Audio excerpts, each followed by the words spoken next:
Just going to start recording. Over to you, welcome everyone. I can see that we have many people joining us today.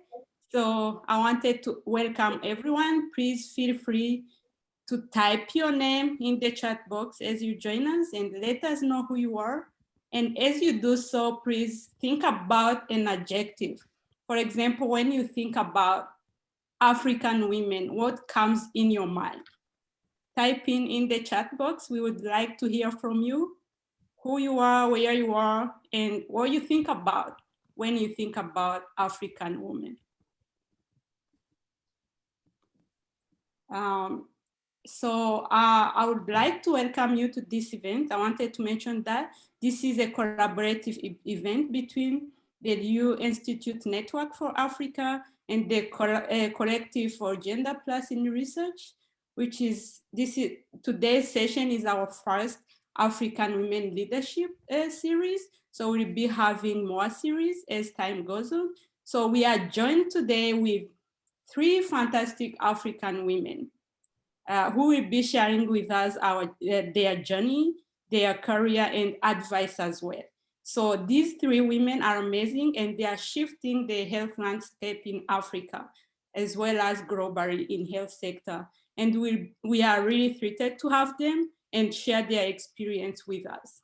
So before we get started, we wanted to begin by acknowledging that we are currently at the University of British Columbia. This is the host institution, and we wanted to acknowledge that this university sits on the tradition, ancestral, and unceded territories of Musqueam people. So we recognize that the meeting is obviously virtual, so we are not able to meet in person, which means that people might be at different places and currently on different indigenous territories, perhaps in Canada or somewhere else. So we welcome you to identify where you are located in the chat box and tell us where you are in the box. And also, if you want to take a moment, there would be a link shared with everyone in the chat box with like where you can post the name and the city in which you are located and explore various territories, languages, and treaties relevant to the land on which you sit right now. So the website is www.nativeland.ca. Sorry about that. So please feel free to do that. And as we start, I would like also to let you know that this event will be recorded. So everything will be posted after the event publicly to our social media channels, and the link will also be disseminated for today's attendees. So now let's get started. Let's think about why this event, why is it organized, and who organized it, to talk about the amazing African women and health sector in general. So as I mentioned before, this event is organized by the Tlou Network for Africa and the Collective for Gender Plus in Research. So the Tlou Institute Network for Africa is a research-based network at UBC, and it's a branch of School of Public Policy and Global Affairs. So this institute was merged. It's like a platform that brings together different stakeholders within research and policy institutions to address policy issues in Africa. And also the Gender Plus Collective is also within UBC at the Office of Regional and International Community Engagement, and it works to promote gender overall, either in research or other areas. It specifically promotes community for rich dialogue in gender or other intersection, including but not limited to race, class, sexuality, and ability. So we are really lucky to have both institutions organizing this event, and I hope you will enjoy our first African leadership series today.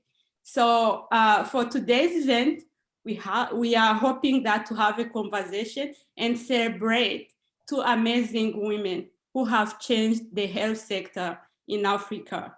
As you know, everyone knows globally, it's really hard to break or to be successful, have a successful career as a woman. And when it comes to African women, the challenges are enormous, and we can't even think about those challenges. It will take forever to discuss about them. But I'm glad that today we are able to celebrate women who broke those barriers and have been actually helping health sector and African continent in general to progress in a very important sector, which is a health sector. So we hope to provide an opportunity today in today's discussion as well for emerging young female leaders to learn from these women and be inspired by their career journey and also what they are, like how did they achieve what they achieved and how they help the continent. So our today's speakers is Professor Annyes Binagwaho, who is from Rwanda. I love her so much because I'm also from Rwanda and I'm in health sector. So I'm so excited to have her talk to us today, as well as Professor Shera Crow, so who is from Botswana, and she will be talking to us as well. We also have another one, Dr. Neo Tapela. She's also amazing and she will be moderating our session today. Dr. Tapela, I had the chance to work with her for several years, and she's an internal medicine physician, epidemiologist, implementation researcher, and she's currently a senior research fellow at the University of Oxford Department of Public Health. So her research focuses on determinant and outcomes of chronic non-communicable diseases in sub-Saharan Africa. She's also involved with different innovative driven intervention to address these conditions in integrated ways, particularly serving rural and poor population.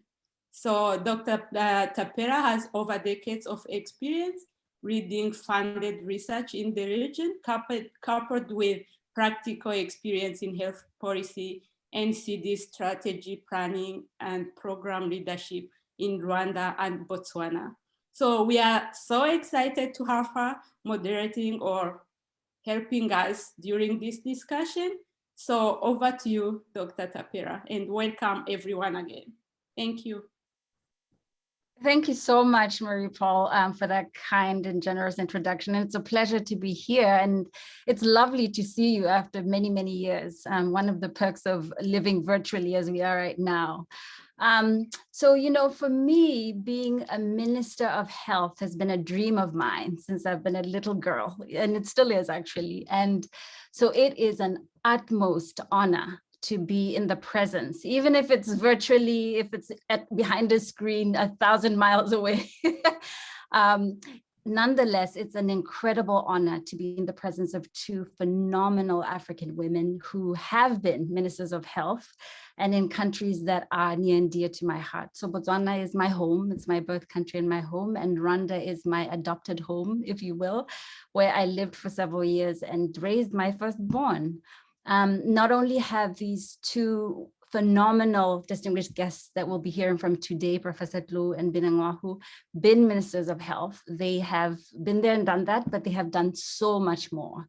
They are trailblazing global leaders in global health, and they have saved and touched so many lives, and they have epitomized and embodied many of the qualities that have been mentioned in the chat box just now about what we think of when we think of African women. I've seen words like strong, amazing, imbokodo came up, fearless. So they are the epitome and the embodiment of those qualities.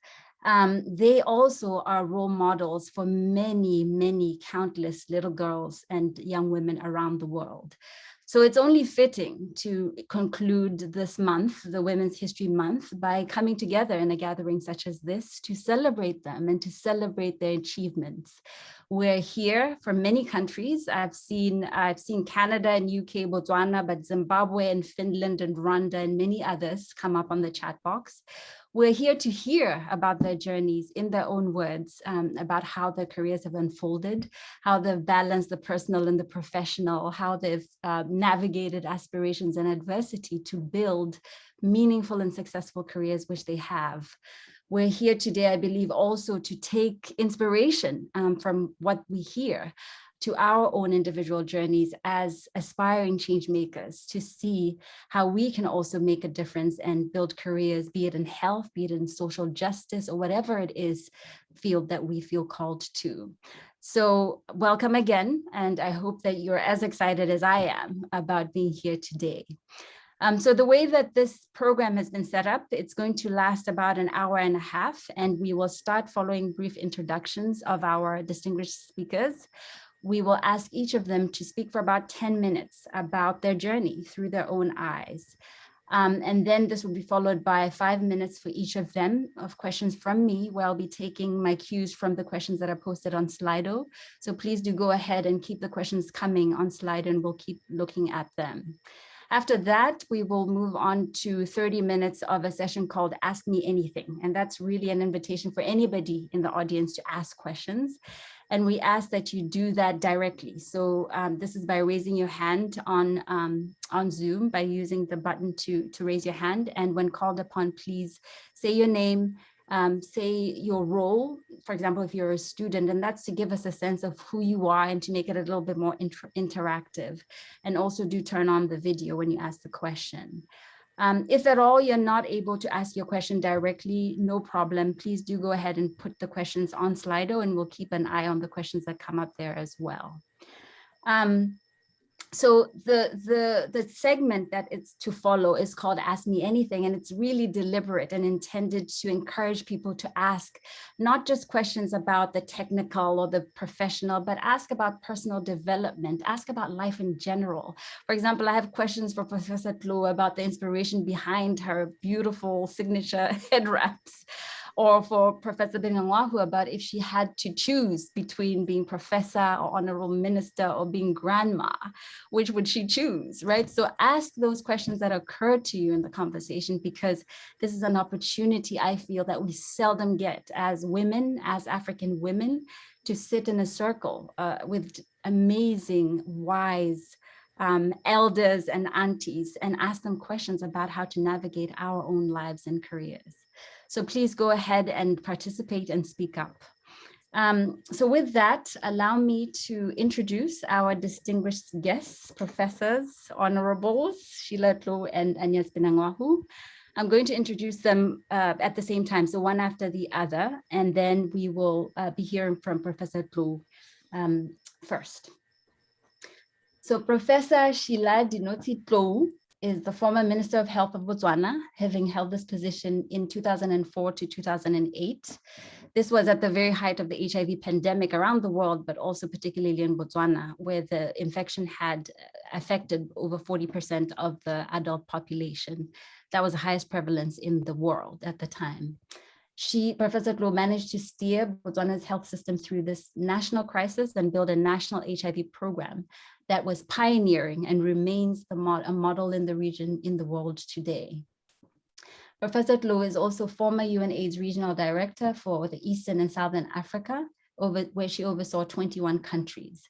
In addition to improving health outcomes in Botswana and the region, Professor Tlou has empowered women through her activism and grassroots work, including initiatives for women to negotiate safe sex and reduce HIV-related stigma. Professor Tlou is a nurse leader and currently the co-chair of the Nursing Now Global Campaign. This is a partnership between the World Health Organization and the International Council of Nurses, and its mission is to propel achievement of the universal health coverage and the SDGs through strengthening and empowerment of nurses, who we know are the bedrock of the healthcare workforce. Professor Tlou's impactful work has been recognized through many awards. These include the Florence Nightingale Award by the International Committee of the Red Cross, the Presidential Order of Honor by the President of Botswana, and she is also United Nations Eminent Person for Women, Girls, and HIV/AIDS. As if being all of that were not plenty, she has many talents, and one of them is being a renowned actress, having played the role of Mara Motswe in the theater productions of Alexander McCall Smith's #1 Ladies Detective book series. If you don't know anything about that, I urge you to look it up online. Now moving to Professor Annyes Binangajo. She is the former Minister of Health of Rwanda, a post she held between 2011 and 2016. This was nearly 15 years after returning to work as a pediatrician in her birth country in 1996. Now, 1996 was 2 years following the genocide in Rwanda. And so she was fighting in the trenches as a clinician, providing clinical care and contributing to rebuilding Rwanda at a time that Rwanda had seen the most horrific of national crises and human rights tragedies. All the while she was rising through the ranks of Ministry of Health. During Professor Binangajo's tenure as minister, Rwanda's health system grew from strength to strength, and life expectancy doubled within 20 years of the genocide. And much of this has been attributed to her visionary leadership, implementing evidence-based policy and encouraging innovations. Professor Binagwaho co-founded and is currently Vice Chancellor of the University of Global Health Equity. This is an initiative that's in partnership between the government of Rwanda and the international NGO Partners in Health, and is blazing the trail of developing the next generation of health and public health leaders who strive to deliver more equitable and quality health services for all. I would also note that this university was the host of the 2019 Women Leaders in Global Health Conference. Professor Binagwaho also has many accolades, including in 2015, receiving the Rue Prize for her use of global burden of disease study data to reduce infant mortality in Rwanda. And just last year, she was named among Avance Media's 100 most influential African women in 2020. Finally, as would be expected, she wears many hats, from being the advisor of the WHO's Director General to being the most doting and loving grandmother that I have ever seen. So with that, I welcome you, Professors Tlou and Binagwaho, and thank you so much for everything that you do, but also for gracing us with your presence here today. And let me turn over to Professor Tlou and ask you to share with us what your journey has been as you've experienced it, what your most proudest achievements have been, what your challenges have been, and what we might take away as lessons from your experience. Professor Tlou, the floor is yours.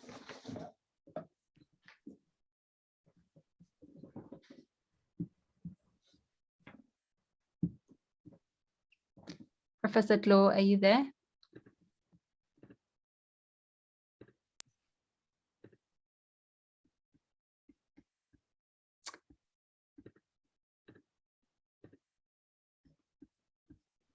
Can you see her, Galen? I'm browsing through the many screens of people.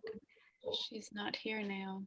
Okay, so what I might suggest, if it's okay, Professor Binagwaho, do you mind going first with sharing your journey, and then we'll just switch. No problem. Kides, are you online to push the slide? Yes. So first of all, my dear daughter, thank you so much for your kind introduction.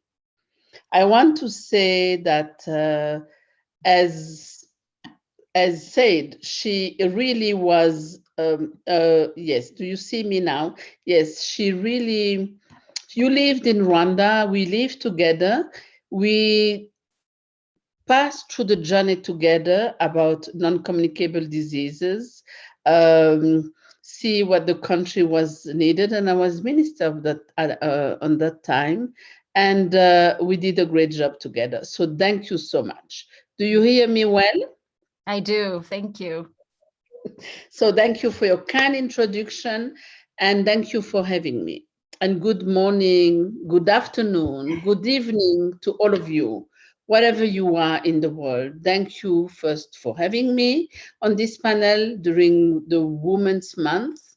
And we should not have a month, we should have a century to discuss this important topic of women shifting the health landscape in Africa. And I guess that we take Africa as an example of what's happening worldwide, because since there is women and men on earth, women have taken care of families. So next slide. My presentation, in my presentation, I want to show you some of the outcome of my work in Rwanda health sector, and also provide some example of what we are doing at my University of Global Health Equity, better known as UJG, I will also provide some reflection from my personal experience on what women can do to challenge the status quo. And we need that. So just to give you a sense of my journey, I came back in Rwanda, like Neo says, in 1996, 2 years after the genocide against the Tutsi. Since then, I have worked within the health sector in Rwanda, but in different capacities. And what I want to say to you all, women who are there, nothing should stop you. The limit is even not the sky. The limit is not even the universe, because we have multiple universes. We don't know where the limit is. Never be stopped by anything. I enter in my country, coming as a former refugee, not have been educated in my language, and I end to be a minister during 5 years, the long-serving minister, without speaking correctly my language. So nothing should ever stop you, because I have realized that what the people need is a better life, is you to put your skills at service of better life. So since then, I have worked a lot with an equity approach in healthcare service delivery across gender wealth quantile.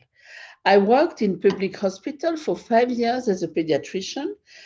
I took government's role, not because I seek for them. I was not prepared. I'm not politically correct. I was, as I told you, I was even not speaking correctly the language, my native language, because I have been raised outside the country. I didn't speak Kinyarwanda well. And now I'm the Vice Chancellor of the University of Global Health Equity. In my current role, I just continue what I have done in my life, make sure that the vulnerable has better access to quality health services. And I'm committed to teach the skills that I saw were needed to ensure equitable healthcare access to all, and to challenge health and global inequities, including the Western supremacy. In Rwanda, we use a gender equity lens in all laws, strategies, policies, programs, and financial regulation. And it was thanks to a good leadership. We didn't have to fight for it.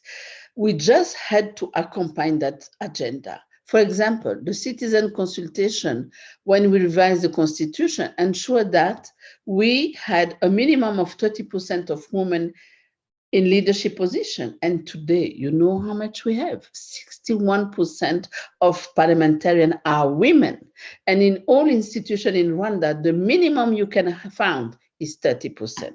So few years after the change in constitution, we implement gender budgeting, meaning the Minister of Finance, all sectors that are linked to the development, the human development, like health, education, etc., have to show what they dedicate in their budget to decrease the inequities between men and women.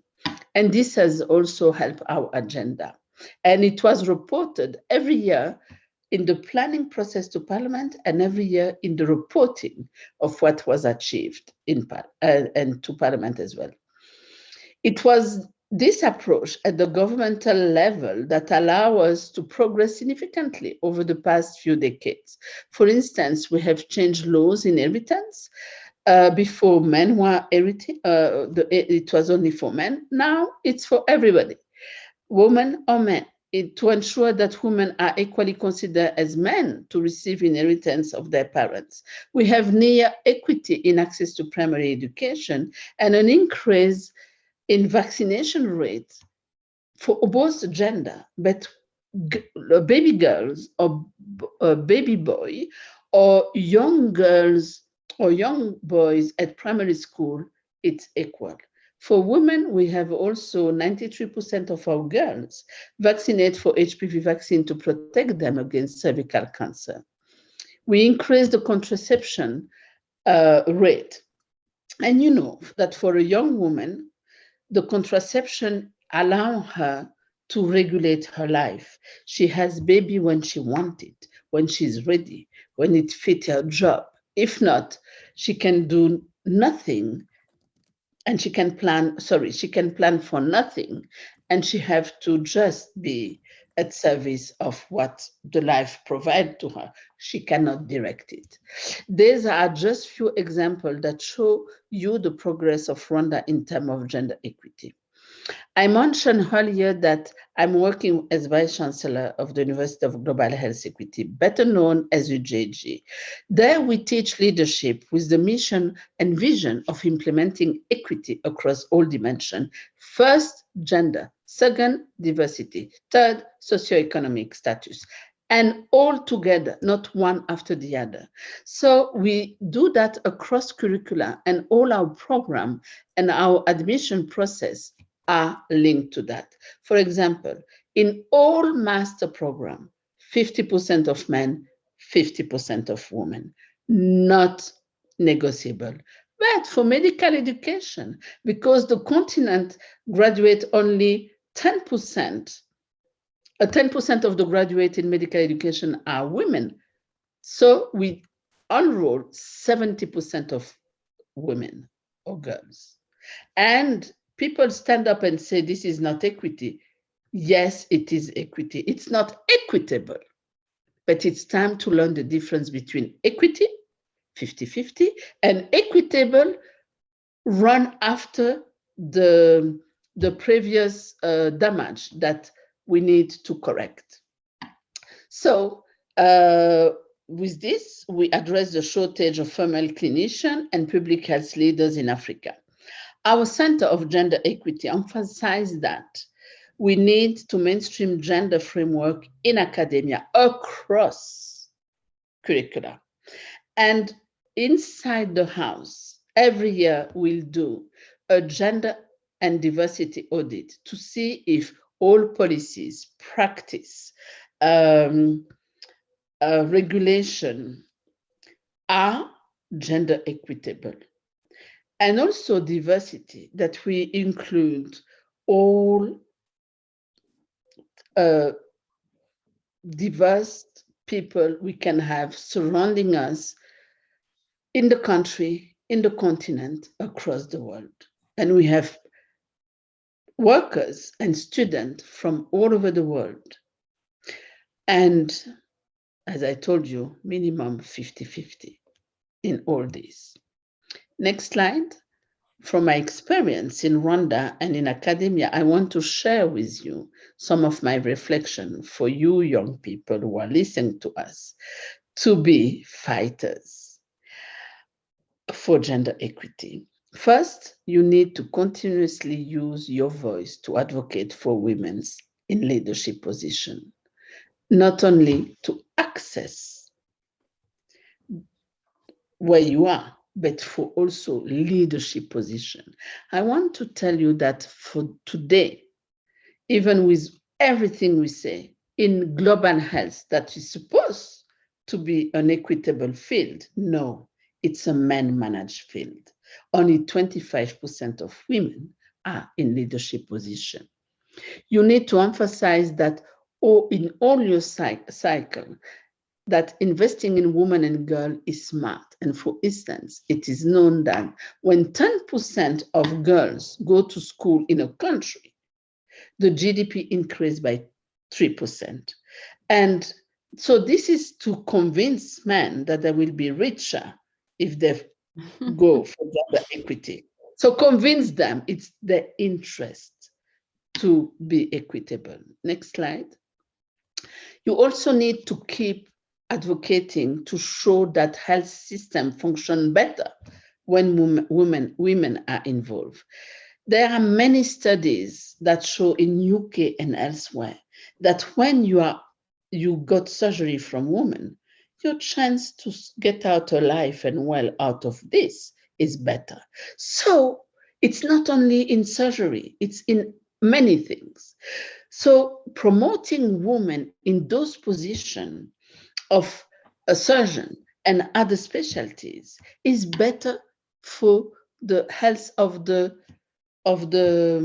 population. Women are more likely to, and when they are in leadership position, like prime minister, minister of health, or head of state, women are more likely to support healthcare facilities, antenatal care, immunization, children, and the vulnerable, as well as minority communities. Moreover, patients of female physicians, as I told you, are more likely to have good health outcome. Next slide. You also need to keep challenging the negative stereotype about capability of women. Neo, my sister who will talk after me, and all of us are there to show and prove the contrary. Currently, women research shows that science faculty members viewed men as more competent and deserving more higher salary than women at entry. So this we have been told that since the time we were baby with our first drop of milk, and it's not true. What I told you before shows you the contrary. So we also know that women are viewed as support staff more than leader, which shows you that it's not true.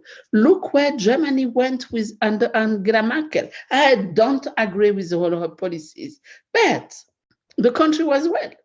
Look where all the country we see with war, etc., are, with the ego of men who are leading those countries. But we as female global health fighters need to challenge this narrative. Take ownership through action and evidence-based data.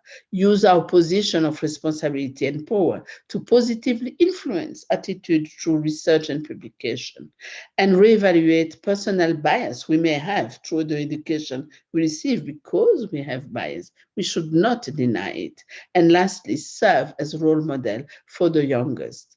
We also know that the issue is not a lack of interest, but instead the linking pipeline that young women face during their career, because the world is not in their favor. And to challenge this, young women need to build leadership and management skills when you are in university. So all of you young women who are listening to us, you have to, starting tomorrow, to go and enrich your management skills so that when you have an opportunity to have position of leaders, you are on the top. Next slide. We also need to understand the power of collective action. We need to work collectively with other women and men, because don't forget, they are good men. Don't forget them. They are your best ally as well. We need, with all of them, to challenge the status quo. Once in position of power, we need to advocate for more women in representation. And a great example is Glenda Gray, who, as head of SA Research Council, conditioned large grants to have female PI. Those are little things we can do that after 5 years change all the landscape of gender equity. But while doing so, we need to keep in mind that you need to live today for a long-term fight. Don't let this fight destroy you, and find ally for this war inside your institution and outside your institution. You can see Neo is in UK, I'm here in Rwanda. We are working together for that. Advocacy is crucial to teaching this attitude and providing women with the skills needed to turn situation for the better. But don't go and fight like, say, and be trapped in that fight. Fight wisely to advance the agenda. And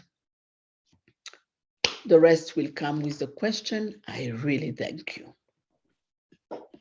Thank you very much, Professor Binagwaho, for those illuminating and always, as ever, inspiring words. You covered a lot, including the different roles that you played in the Ministry of Health. and also just sharing some of the challenges that you faced as somebody who was not raised in Rwanda, didn't speak the language fluently, etc. But despite that, you succeeded. Your words regarding fighting for and advocating for women leadership have really struck a chord, and we'll certainly follow up with questions related to that.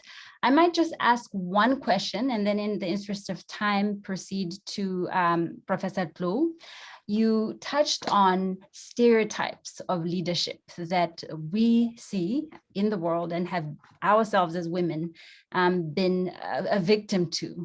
And there's also examples of leadership that we see often in the mainstream, are very male examples of leadership. So my question to you is, what was the earliest moment that you identified yourself as a leader?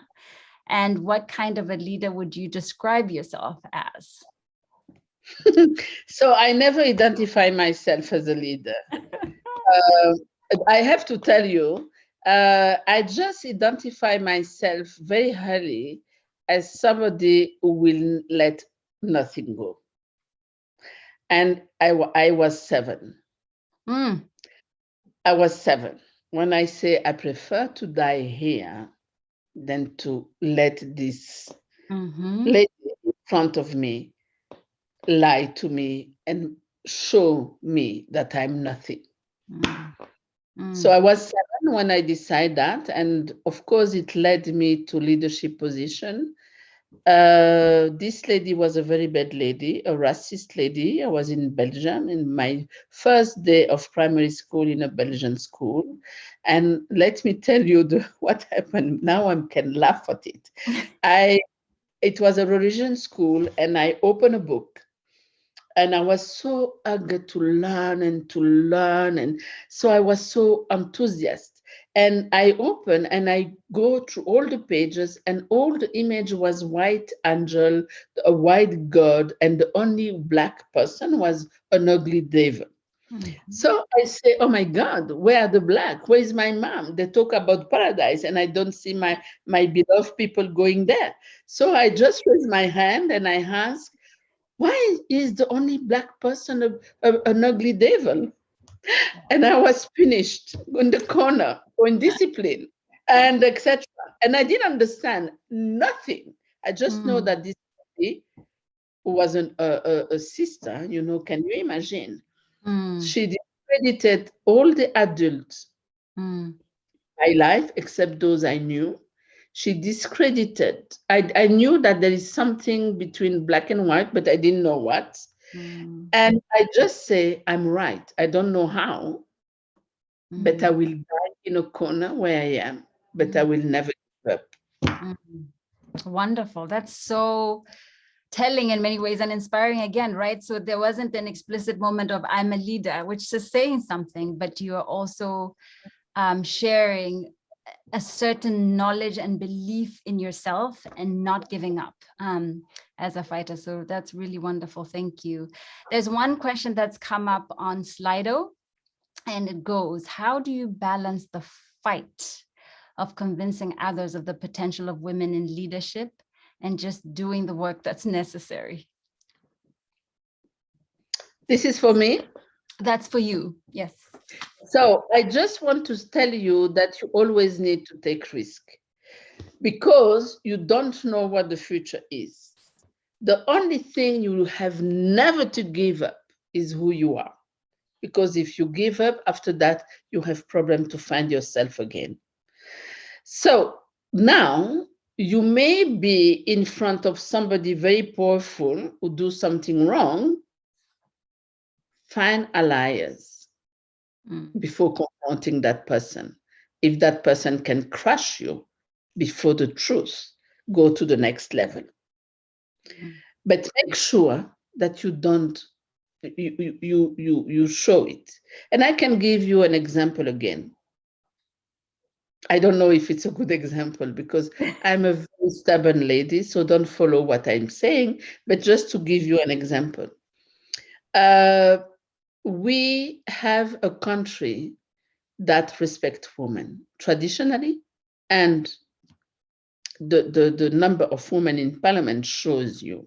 However, in 2006, I attend as a young cadre the first government retreat.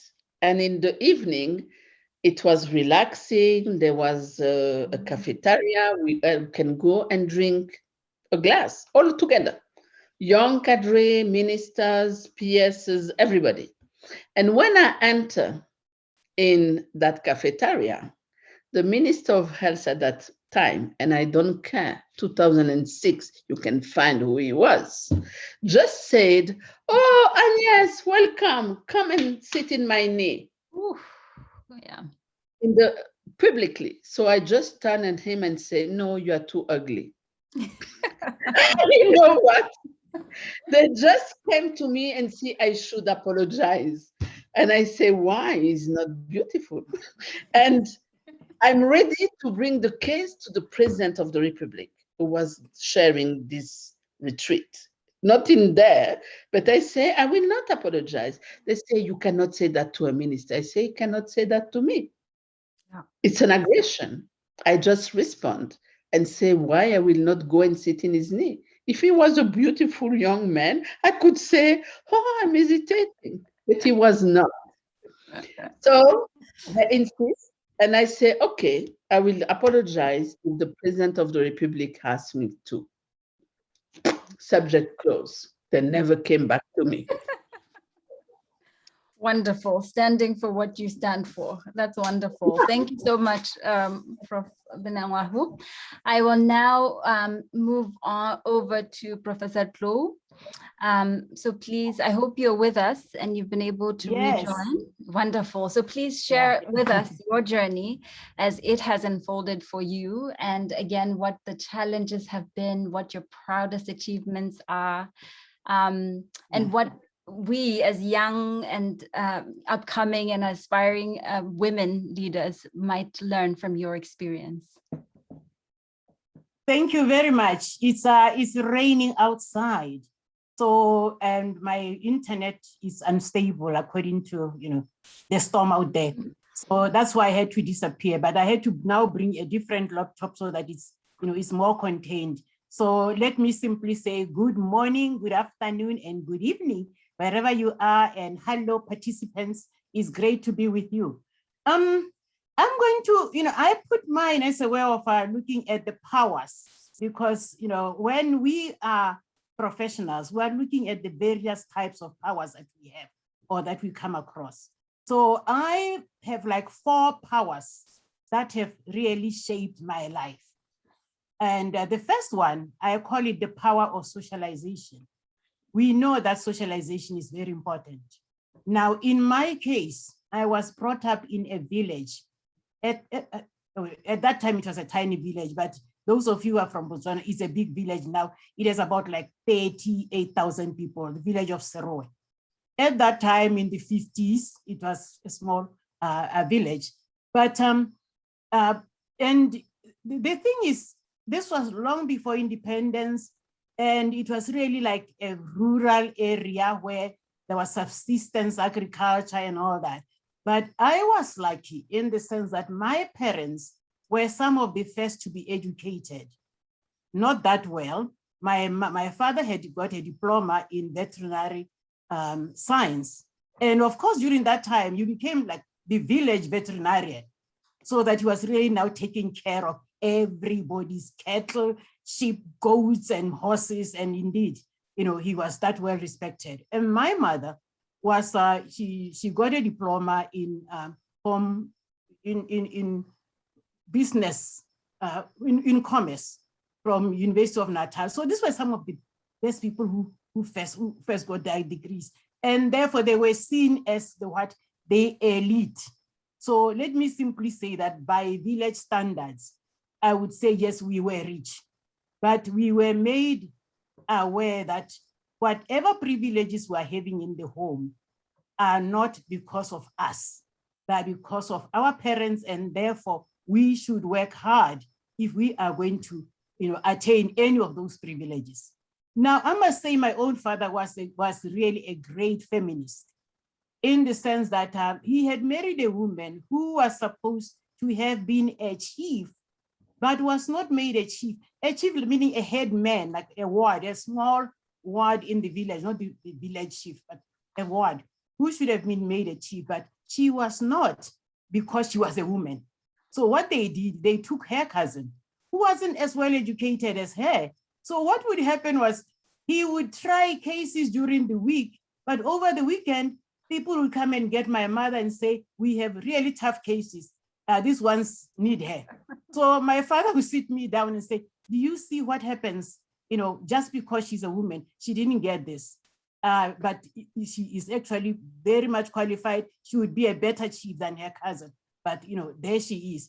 And he made sure that we grew up with our cousins. There are 4 of us in the family, but we had cousins all over. So I mean, the house was full. But he made sure that in the morning, the boys were the ones who got up and prepared breakfast for everybody.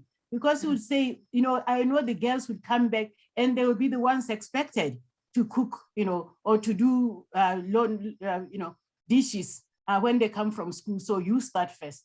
And, and we had a mother who did not know how to cook. So we had 2, all the time we had 2 helpers because, as I say, they could afford to have household helpers. But on a day when these household helpers were not there, you know, we had the most terrible food because my mother didn't know how to cook. So we would ask our father, how did you get to marry her? And because we were saying that in the villages, the women were in the village, the women were the ones who were cooking. So, and he said, look, she made a negotiation when we got married. But actually, she came up with her own terms. She does not cook, she does not wash, she does not do anything, she does not clean, but she takes care of cattle. And since she was an only child with more than 400 cattle, I had no choice but to say, you are the one I want. So I cannot now force her to cook because that's not part of our agreement. So I found myself having to learn how to cook so that over the weekend, at least my siblings had a decent meal. And that actually then brought out that leadership in me. And also the fact that I knew that my mother was really supposedly the one to be the head person, but it was, you know, her cousin. So that, you know, I started looking, because of my dad, I started looking at things from a gender lens. And he would say to me, don't let people define you, define yourself and get educated. You see where we are. We want where we are to be, you know, something that like you step from and you become even better than that. And I knew, I mean, you asked Dr. Binagwaho the moment when she knew that she was a leader. For me, it was when I stopped a child marriage, because at primary school, there was a girl who used to compete with me. You know, when I became number 1, she was number 2 all the time. So we've got to be very, you know, competitive, and I would make sure that she really is okay. We study together as long as she doesn't pass me. And, you know, the boys were always behind, you know, somewhere there. So, and then when we got to standard 7, this girl tells me that she's getting married. To whom? To somebody that she didn't know. And I said, hell no. So I went over to her parents, and you know, Dr. Binagwaho said, you must be nice when you advocate. In my case, I wasn't nice. I think I did tell them to go to hell, that they would rot in hell. So they went home and complained to my father, told them how rude I was and all that. But my mother gave me a slap and said I should never do that. But my father was very happy. He was like, aha, that's the thing. Until he got to learn that I had told these parents, since they could not afford school fees for their kid, that, you know, don't worry, my father will pay. So then we didn't become very good friends, but at least he did pay school fees. And this woman came on to go to school, to go to teacher training college, got married to the same guy, but years later. And, you know, now we're still good friends. So, you know, that's really when I knew. And as, you know, from that time on, I really therefore made sure that everything that I did had that gender lens throughout school. And, you know, I became a head prefect at university, I mean, at high school, St. Joseph's College. And, you know, and in terms of education, I always made sure that whatever I did, it had that gendered lens, especially because I was then put into the health sciences. You know, in Botswana, when we started, every child, I mean, even now, most students are sponsored by the government. Whether you are going to Canada, I know some of you who are in Canada right now, you are under government scholarship or you were. So I was told, what do you want to do? And I really wanted to study languages, French, Latin, Greek, English, because I had distinctions in them. But I was told that we don't eat languages. This is a developing country. So you are going to study anything in health, take medicine, nursing, whatever. So it was like, but I'm not interested in them. And they said, you are. Something says you are interested. Your grade says so. So it just so happened that within 2 weeks, there were scholarships available for the US before they had applied for me to Ethiopia. And I agreed only because I saw the good looking guys. Ooh. It was like, what, Gonda University? And I looked at the brochure, it had good looking guys. I said, okay, I'll go there for public health. Yeah. So, they applied. But then scholarships came out and we were able to then be taken to they said, do you want to go to the States? I said, yes. So immediately I got there, it was like, I want to do public health because I had already seen that a lot of our problems really come from, the community. And that's the community where those problems can be solved. So as my good friend, used to say, health is made in the community and in the family, and hospitals are for repairs. And at that time, I had a country that had very good primary health care. They had adopted the primary health care principles. And our indices, even though we had very few doctors, but we had good nursing training in such a way that even our child mortality rates were less than 30 until, of course, the advent of HIV. So with that, when I say the advent of HIV, let me then say that another power that was very important one was the power of evidence. Something that is not an opinion, where you are able to research and say, what I'm presenting are facts. That has really been, the power that really guided me. In that, when now I was a lecturer and a professor at the university, one of the things I had to do with the advent of HIV was to document the impact of HIV on women. And when we went to Beijing, I was one of the few people who is actually presenting papers on women and AIDS, in Botswana, in Africa, because at that time we had formed a collaboration, as Dr. Binagwaho said, collaboration. We got together as African women and formed the Society for Women and AIDS in Africa in 1988, because we were saying, look, we need to ensure the gender aspects of HIV are really addressed because the women are the most affected. So that when we went to Beijing, it was interesting to a lot of people in that, they were seeing that for the first time, HIV has the gender aspect, because remember at that time, HIV was really, in the US, it was something for homosexuals, for men who have sex with men. So we were able to show them that for Africa, it's a gender thing, and we need to ensure that we have gender equality, gender equity, and really stem the tide. So that's what, I was able to do.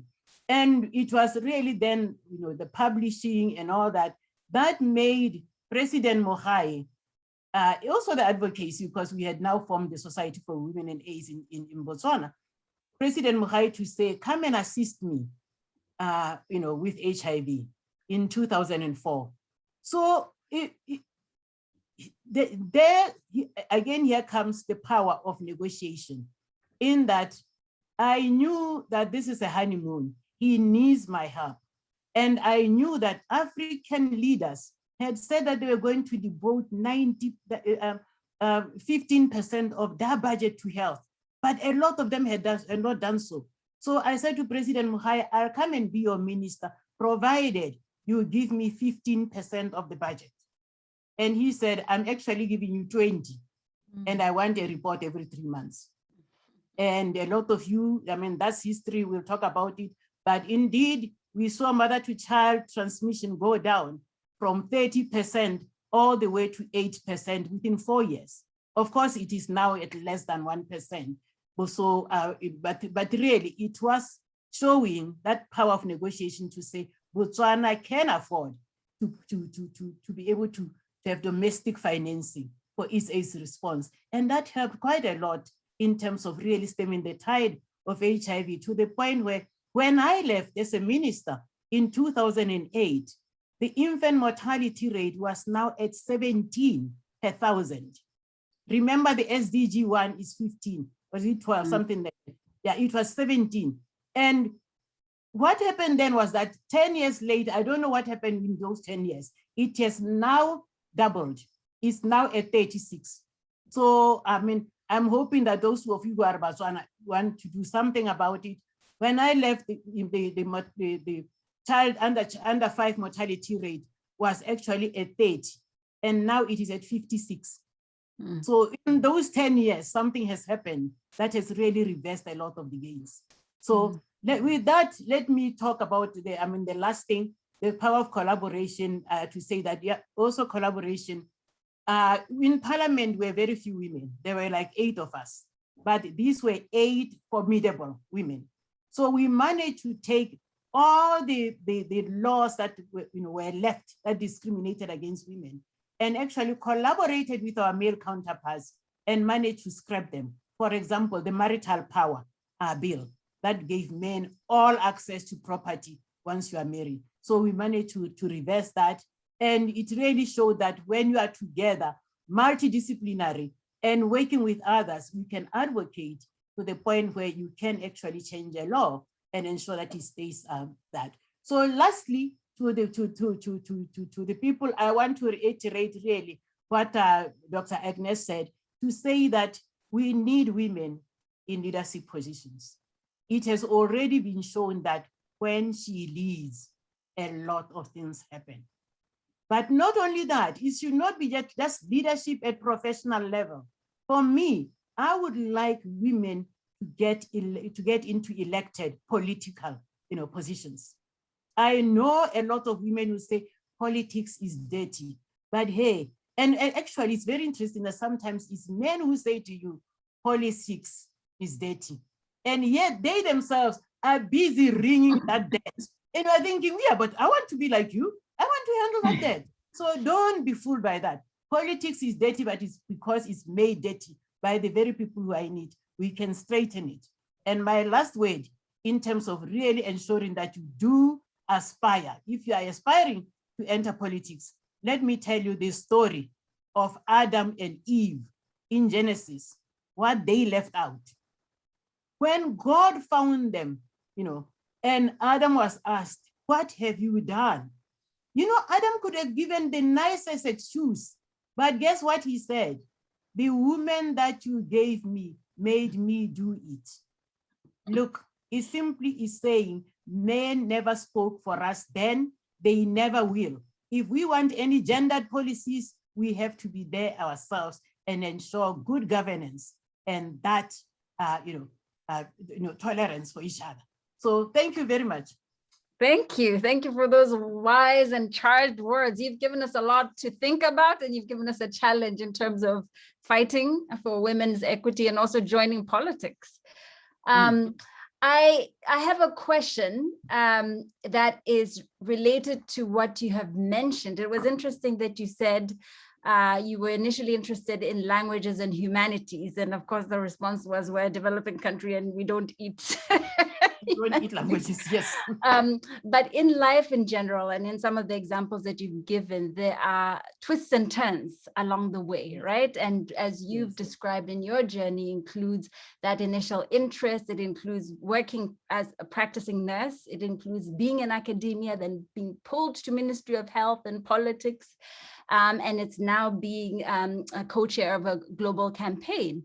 So my question to you is how you have been able to think about what opportunity comes next, how to navigate those twists and turns, how to say yes to this and no to this, because it can be very challenging for women and men, but I think particularly women, and starting out to know how to navigate the steps in your life with the challenges of parenting and many other things. So what has guided you in your journey in terms of grabbing onto opportunities and seeing opportunities as they come, even if it's not a straight line?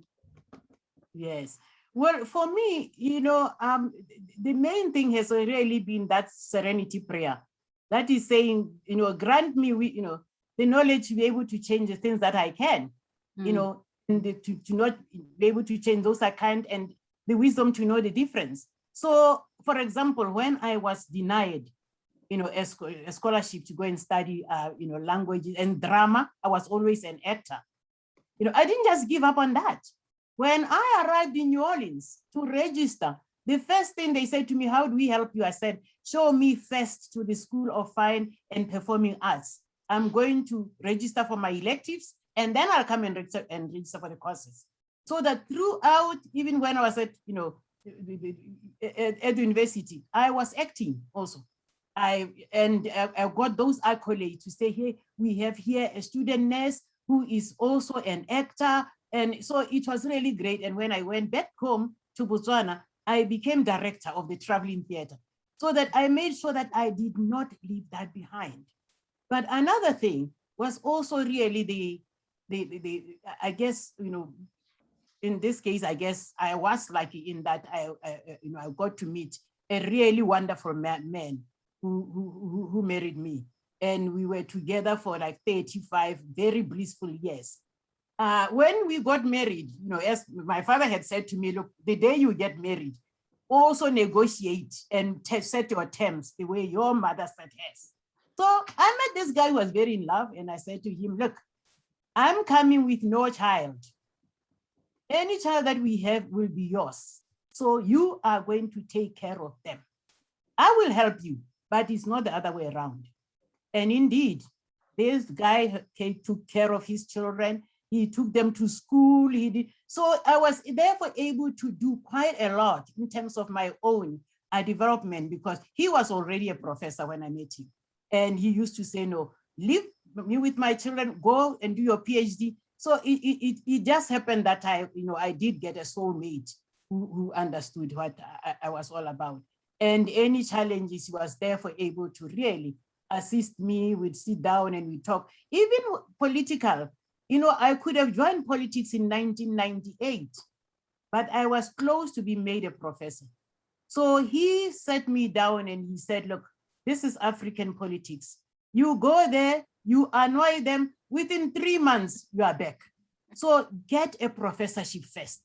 Once you are confirmed, you can do anything you want. And indeed, I'll forever be grateful to him for that, because then I got my professorship. I went over there. And when I left, I was then able to go to the United Nations and really then fulfill my other fantasies. So that for me, there have been very few challenges. But when they did occur, I was able to then ask for guidance from people, or actually just choose the right path. Yeah. Thank you very much. So we will now transition to the Ask Me Anything segment. And so for this, I would like to ask everybody who's on the call, if at all possible, to turn on your videos. I think it's seeing your faces, even if you're not talking, helps with feeling like we are in the same room. And we'd also like to ask you, if you would like to ask a question, to just raise your hand, and I will be keeping track of who's raising their hands and calling on names as we go. So this is your chance. Please go ahead and ask questions.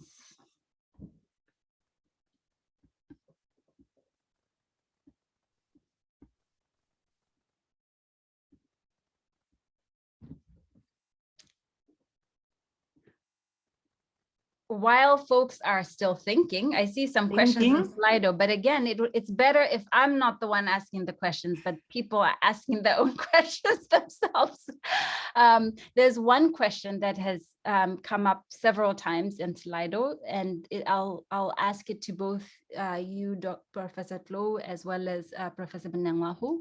It's, what is your advice to young women about raising boys? so that boys grow up to be feminists, very much like you've described your father, Professor Tlou. But what is it concretely, some examples that young women can do to raise boys, particularly in the African context, so that they are feminist in the way that they see the world and the way that they interact with their future wives and their own children in the future?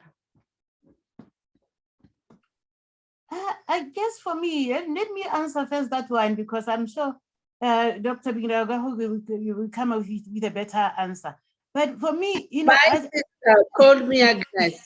Called me Agnes because it's really, the power of socialization, because, from birth, we are socialized on how to behave and all that. And I guess it really will depend on whether the male child that we're talking about has a father or a father figure, at least some father figure that shows them how to, to be able to behave, whether it's an uncle or whatever. So that, to me, the concept of being a role model is very important. And it simply means that we should not go, for example, for the stereotypes of blue for boys, buying boys a gun and all that. We should be able to let the child decide what toys they want and be able to really talk to them about, issues, in terms of, gender relations and all that. Because sometimes at home, a child may have learned everything nice, on how to behave, but then out there in the community or at school, when they're socializing with others, they come with their own ideas. And therefore, it's always good to have that communication open so that they can ask you and we can be able to clarify whether it's a great idea or is something that should not be done because it is gender insensitive. So Agnes, I think I'll give it over to you. Thank you. And I agree with you, my sister. What I will add on that, Neo, is that gender inequity is one of the injustices the world is facing. But there are so many fights to do in social justice, for social justice. So I think that we should not harass the kids with want to put that in their head. But every time the child has question, and the child has questions starting 2.5 years, what is this? What is for this, etc. Talk to them about what it is. When it is a social injustice, say it and give a gender dimension to it. Mm-hmm. Before 7 years, he will have understood everything. Mm-hmm. Wonderful. That's really interesting and helpful to think about the intersections between not just gender, but all the other injustices and responding to what a child's question and curiosity is. That's wonderful. Because I'll take that one home as well.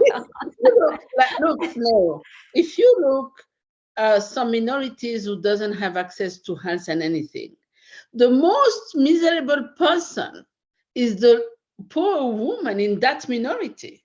Mm-hmm. And I used to say, when the poorest grandma of my country can have a grandchild that can access this, that means my grandchild will have. So if you do use intersectionalities, it will help the child to be educated in a diverse way without being fed up what we do. Because don't forget, children sometimes are fed up what the parents are saying. Mm-hmm. But when you give diverse things like that and always give a gender dimension, at 7 years, you have the best feminist ever. Wonderful. So we have a couple of hands up. Njoki, could you ask your question? Welcome. Thank you so much. Thank you, Dr. Tapela and Professor Binagwaho. Yes, my name is Njoki, and I'm really grateful to have the opportunity to listen to you both in the background. It was very helpful. And not in healthcare, but I think, actually I am, never mind. Are you a student? No, I recently graduated from the University of British Columbia and currently working within the field of healthcare. My personal interest is in food security and also for financial wealth for African women farmers. So I hope to move into that in future. Something that stood out for me was hearing you both speak about working in organizations that are really like globally recognized. And I know that when I was a few years ago, I was really interested in working in similar international development agencies and thinking to myself, oh, I know they have this agenda, and maybe if I go into the different one, I would be able to support and change things from the inside. And that seems exhausting. So I'm wondering from both of you, how did you how did you develop allies and sisterhood within these organizations? Because the work is not only for an individual, but I want to really work alongside other women or other gender diverse people within these organizations to change things from the inside if possible. A very insightful and important question, and I think it's relevant to both of our speakers. Sheila, up to you, my sister. Okay, my dear. Yeah. Okay. I would say, I mean, right now you are in food security. As I said, the power of evidence. You know, it's really a question. I mean, how you start. It's a question of looking at what are the, let's say, even meetings or conferences where you can be able to present something. And you know that there are people, let's say, from the United Nations who are there who will also be looking at, you know, like the World Food Program, for example, or the Food and Agricultural Organization. Because when you present and they can tell that you know what you are presenting, they form an alliance with you. They're able to then say, where are you? You know, we are trying to look at this and we work with women. Are you able to do that? And I mean, that's how I formed those you know, alliances right from the very beginning, because I was in HIV. And of course, we had now the global program on AIDS, which became UNAIDS. And my presenting on women and AIDS was really one of the first things. And then, of course, becoming a minister, it was now of being almost like an AIDS activist. So it was really, the one thing that then happened was after I finished being a minister, I was asked to then come and be UNAIDS regional director for Eastern and Southern Africa, because it was like what you did in Botswana, come and do for the region. And it was really advocacy, supporting countries. So that's what happened. But you start with that power of evidence, because that's the only way you can be seen, documenting, writing, even if it's a, you know, you'd be amazed that even just a newspaper article will catch somebody's attention, because there's always somebody who's interested in what you're going to say. Yeah, thank you. I totally agree with what my sister Chela have said. And I will add this. You know, there is no place in the earth where there is gender equity. So even if you go in the backyard of your garden, there is no gender equity. So just go in the front line. And as I say in my presentation, don't expose yourself, but go step by step. Myself, there was something called, I grew up in Europe, huh? And I came back in Africa as a polluted European mind. And I learned how to be a good African when I was in Africa. However, 68 was a year where the women in Europe fight for their own rights. And I was awake enough to follow it. And I did that place after place. And I think that everywhere you are, you can do a little step. And what is important is the trajectory. Getting full gender equity, it's not for tomorrow, but advancing on the journey, it's a day-to-day thing. So don't ever be discouraged by the length of the journey. Look at the step you are going to fight. And never fight it with let's say how do you call the tools? Don't fight with the tool of others. Fight it with your own tools, so you are never lose and know what to take. But don't necessarily put yourself in danger, but wake up every morning knowing how you advance the agenda. And you don't know what the world will give you, because there is more women ready to join you than you think. And there is more men feminists that we think. Sheila told you how her husband did it. There are many husbands who want to do that. There are not enough women to ask it. And also, just give you what it takes to go to the next step, but advance the agenda. Don't be afraid. And think about the fact that only by being there, you are already a success for the feminist agenda. So be there. Thank you.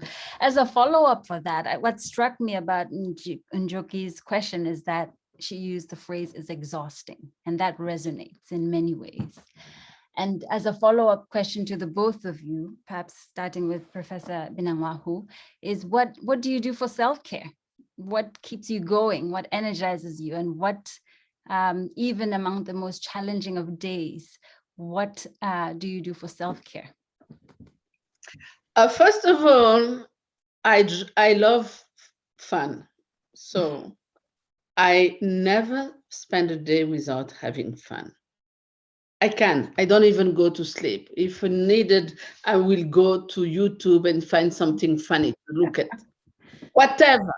I will sit with my sister or everywhere, and I will have a time of fun where I forgot all the weight of what we do today, and even the work. So never sleep. There are some people who just do yoga. I'm too impatient to do yoga. I didn't manage. So whatever you do something for you. Even thinking about what dress I will wear. I don't do that, but I give you tips. What dress I will wear tomorrow, what makeup, what hiring, what I'm going to do, something for your health, your mind. Be happy. And also, there is nothing that you like that is not good enough for you. Thank you. Okay, yeah, great ways. I mean, for me, it's always been that. We grew up in a family that liked board games. You know, I still remember, playing Monopoly with my parents, and it continued. My own children, even now, they're in their 30s. But when I'm with them, when we want to really have fun, we say, let's get something, Scrabble, Settlers of Catan, and we play. But when I'm for myself, I like singing and dancing.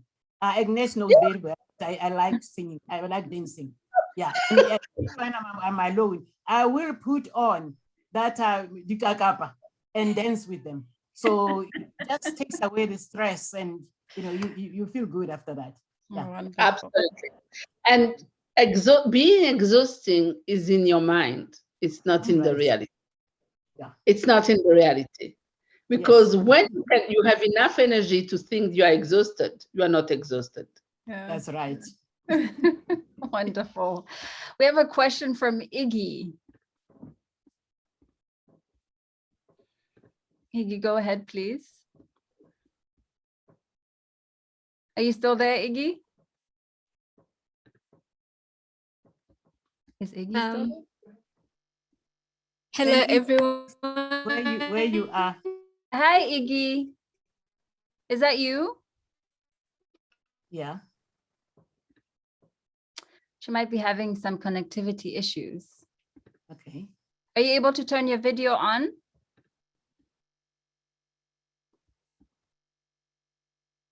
We Or might can lose we, if a video is on. Yeah.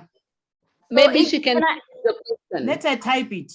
Yeah, exactly. Can you add your question to Slido and we'd be happy to ask it for you. Hi, Iggy. Oh, it isn't that? We can hear you now.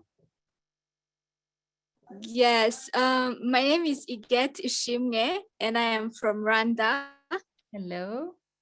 And I am a fresh graduate from African Leadership University. I did global challenges, specific. Oh, my dear. Yeah, you're cutting off. So can I ask you Yes. to add your question to Slido? Can I ask you to add your question to Slido and we'd be happy to ask it? Sorry about that. Yes. So while she's This webinar. Oh. So while she's doing that, maybe I can ask a question of both of you that has come up as well, which is there's been many achievements that you've had throughout your illustrious careers. So the first part of the question is, what is your most proudest achievement and why? The second part of the question is, oftentimes we hear about the successes, right, and the achievements, but not so much about the challenges or the failures or the trials. And in many ways, the trials are what we can learn a lot from. So the second part of the question is if you would share what a trial for you has been professionally and how you've overcome it. So those are the questions for both of you while we're waiting for the questions to come in. Professor Tlou, would you like to take the question? The trials, except you said the trials professionally, but you know, my trials have been gender related. And this trial I got was, you know, at Form 3, which is grade 9, I was the top student in Botswana, first class with merit. And there were 2 boys after me. You know, so there were 3 first classes with merit. Now, when we go to Form 5, DBS, remember Botswana was also opening the mines and all that and discovering diamonds. DBS wanted the best students to send to England so that they can be, to go there as engineers. And they got to know that actually the top one is a girl. So guess what they did? I was called to Gaborone from St. Joseph's College. And I get there and they say to me, we are sorry, we were not aware that you are a girl. And there is no way we can give you a scholarship because when you get to England, you are going to marry some Jamaican and then never return here. And therefore we will not give you. And therefore will not give you that scholarship. And the 2 guys who were behind me actually went and got, you know, and went to England. They are engineers, some of you know them, Mr. Fantan and Mr. Chenahai. So you can imagine how I felt. I mean, I cried, but you know, the only way my father, you know, was able to just calm me was to say to me, but Sheila, you never wanted to do engineering anyway. And I said to him, but it's the principle of the thing. You know, I mean, because I'm a girl, and that's when I actually vowed that I'm going to fight gender inequality for the rest of my life. It doesn't matter, you know, how. So that's one thing that really stands in me, because right now I try by all means to make sure that I encourage girls to be in STEM, in the science, maths, and to excel, because I still remember myself. I mean, for me, if they had said to me, I mean, at that time, we really didn't know what we wanted so much. So if they had said to me, you are going to London and we are giving you a scholarship, you are going to do engineering, I would have taken it because I had very good grades, you know, but to be told that because you are a girl and then you are even getting married to somebody that you've never even met. And, you know, so that to me was that challenge that I've never met even in my own work environment in terms of gender, bias. I worked with all cadres when I was a minister, the doctors, the nurses, because of that power of knowledge and my dedication, I work very well with them and they all respected me. But that incident still, is there in my mind. And that's the one that makes me determined to be a gender activist all the way to the grave. Yeah. All the way to the grave. Love it. Yes. Thank you. Yeah. Prof. Annyes? I'm going in another field. Shall I talk about a personal story that is so powerful? I'm going to a professional story. I'm a pediatrician, and I worked in a country that put the health outcome of the most vulnerable as really an indicator of good work. And it took me a little bit too long as a leader in the health sector to understand the best things to do to fight chronic malnutrition. And for this, I'm still annoyed against myself as a pediatrician. Yeah. That's right. Yeah. That's helpful. And what would you say to somebody who's facing a similar situation, young, just coming into Ministry of Health role? What would you say to a woman in that position who's trying to figure it out the same way you? I have to say, it's difficult to handle everything.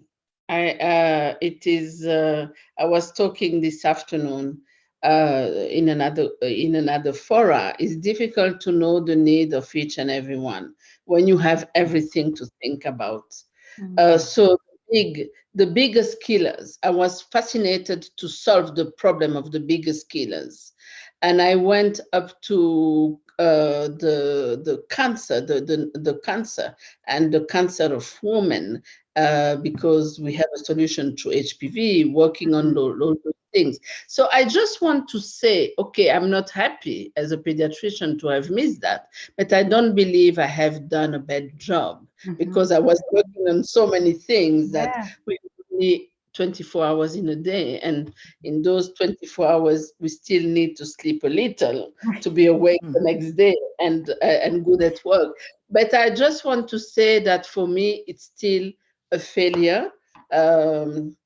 I still face it as a failure as a pediatrician, what I am firsthand before being something else.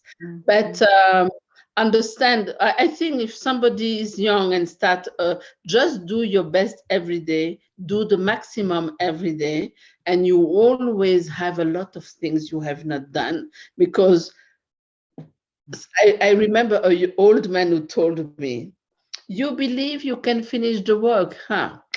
The work will finish you. So we cannot do everything. Do your best. That's right. Thank you. So Iggy has been able to post her question. This is for Prof. Annyes.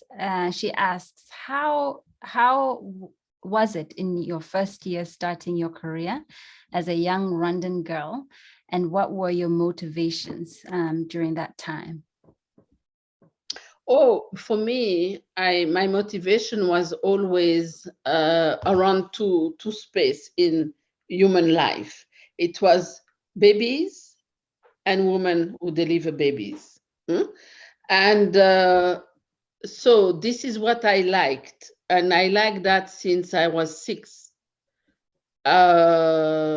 So I think you need to find what you like, what attracts you, and find a way to, you cannot always do what you love. I have been very blessed to be attracted by that and managed to do pediatric and managed to do neonatology as a subspecialty. So, but sometimes there are people who have not the chance to do what they like to do. But in what is available to you, find your space and find something you like. And imagine even that you have 8 hours a day to do something you don't like. Find a time to do what you like in the rest of the day. You have one life at a time, and you are responsible of that. So care about you. Thank you. Thank you very much. I am mindful that we're coming close to the time. What I will suggest doing is asking one question to Prof. Tlou that's directed to you, and then I will ask just a round of comments from the both of you before we conclude. So, Prof. Tlou, there is a question regarding nursing. So yes. I will consolidate it into one. I am a nurse and I'm looking to change direction into research. So the question is really about how to do it and when you know is the right moment to move from clinical practice to something else that's related to nursing but is not clinically practicing. You want to change into research. For me, being a nurse is all about evidence and research. So that research goes on whether you are in the clinical area or not. And indeed, I would say the best would be to do collaborative research with the doctors who are there, the pediatric, the dietitians and everything, because these days we talk about collaborative research. And that's the only way then you can be able to go into whatever.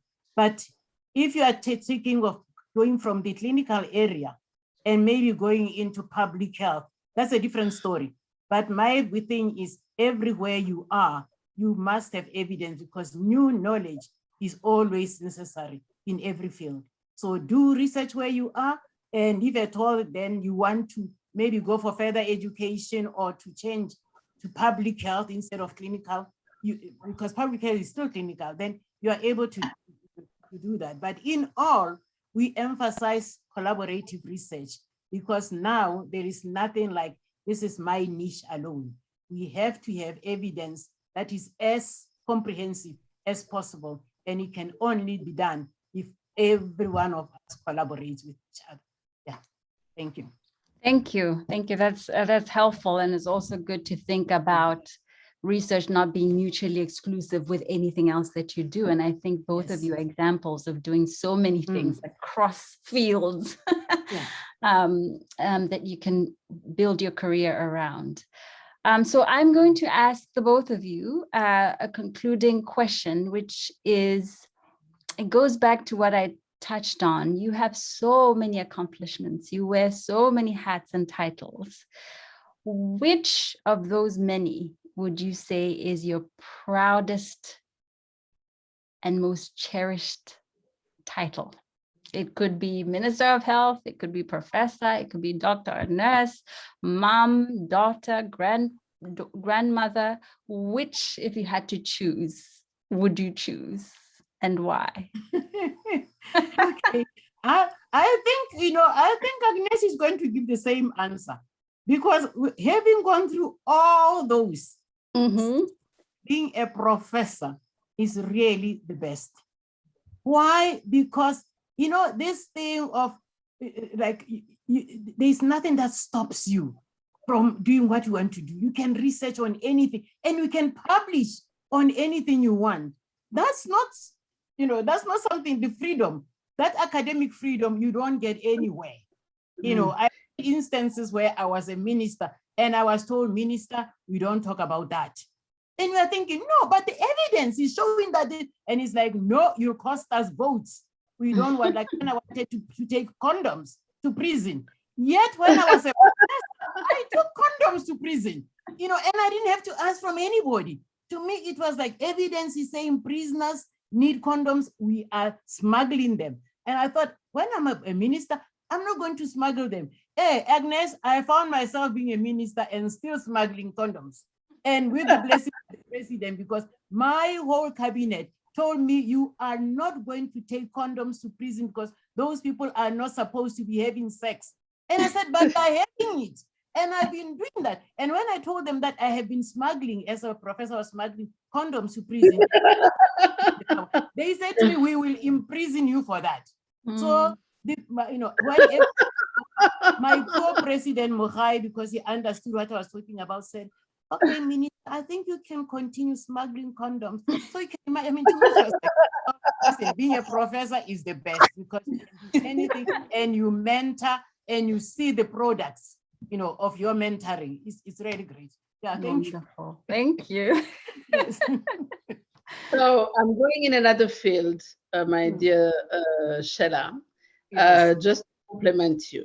I think Mm. one of the, out of personal, what I'm the most proud is zero title. You know why? Because I tried every place I was to promote women. And my best success is the lady who was doing sweeping and serving me tea when I started to be a civil servant at high level, running the National AIDS Control Commission. She didn't finish secondary school, so I managed to partially put her back to school. She finished it. She did a license. She did a master, and I accompany her. And now she's running human resource in one of the biggest institution of the country. So she is my pride. Yes. And no title. That's great. And I did so for all the women I worked with. Wow. Since the beginning. So they all went back to school, and I say, my level is the master, so that you can be the best and fight with the men where you are. Wonderful. So thank you. What a joy and a privilege this has really been. I tell you, I mean, I wish we were all in the same room. We could stand up and clap and give you hugs and sting. It's a little bit hard right now, but thank you so much. This has been an incredible 1.5 hours. I am walking away inspired and energized with a lot in my mind, but walking taller and also more confident from the discussions that we have had. And Yes. I honestly energized by what you have shared. And I think I speak on behalf of the organizers to say thank you. For saying yes so promptly to this invitation, but also opening your hearts to us in this conversation. It's been really wonderful. I'd like to thank the organizers for having a session such as this one. And I understand it's not the first, it's not the last, and it's the first of many. So really looking forward to similar programming that is so impactful for women and Africans, and also men supporting African women. Yes. So thank you, organizers, and thank you to the audience for showing up and for asking your questions. So with that, I want to say thank you again, Prof. Annyes, Binagwaho and Prof. Tlou, and I'm going to hand it back to Mary Paul. Thank you. Great moderation, Neo. It's great. That was really great. That was really great.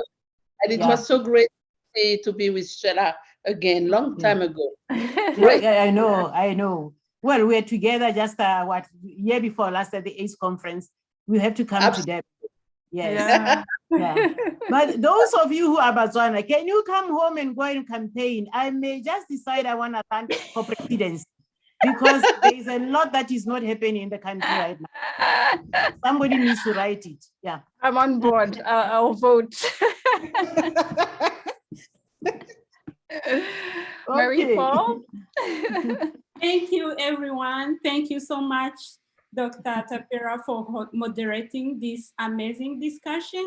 And thank you so much, Professor Binagwaho and Professor Tlou, for your engaging discussion. I hope everyone who was able to join us today is inspired. Speaking from myself, I'm inspired and energized, as Dr. Tapela just said. We got a chance to learn from the best African women. As a young woman from Africa who is in global health, I'm inspired a lot, and I hope everyone else who was able to join today is inspired. We learned a lot, not only about barriers that we have to break as women, but also how to go about it and also work with others to achieve what we want to achieve in the future. So thank you so much all for joining us today. So I wanted to mention that this is one of the first of other events that we will be hosting. So we will be hosting further events as part of our African Women's Leadership Series. and we will get in touch in the coming weeks, and we'll be sharing more info about those events. We will also be posting a recording of today's event on our social media channels. So please look out for those links and share broadly so that everyone else who was not able to join us today can really learn from others because they were not able to join, but this is a really important discussion that can also teach other women or men in general about how to overcome challenges, especially for people from Africa. So thank you everyone for joining us, and we will Murakoze China. Murakoze China. Murakoze China. Merci. Bye. Bye. Bye-bye. Bye-bye.